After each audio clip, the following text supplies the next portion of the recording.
আসসালামু আলাইকুম। আমি রাশেদুল ইসলাম। আজকে আমার গলার জন্য একটু ডাক্তার দেখাইতে গেছিলাম।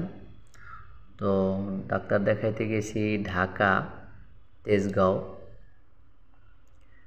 নাক কান গলা ইনস্টিটিউট হসপিটালে।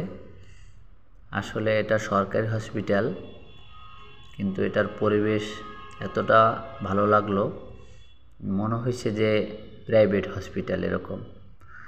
আর এ জায়গায় 10 টাকা দিয়ে টিকিট কাটার পরে যে সিরিয়াল মেনটেনটা হয় সেটা ডিজিটালভাবে, যার কারণে কোনো ঝামেলা পোহাতে হয় না বা খারাপ লাগার অতটা বিষয় থাকে না, একটু অপেক্ষা করতে হয়।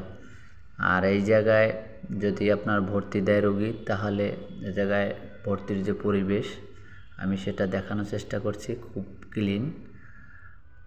এই জায়গায় অপারেশন করানো হয় এবং পরীক্ষা নিরীক্ষা করানো হয়, কিন্তু খুব অল্প খরচে।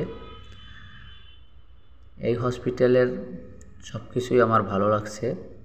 তাই যদি কেউ নাক কান গলার জন্য ডাক্তার দেখাবেন, এ জায়গায় আসতে পারেন। সবাই ভালো থাকবেন।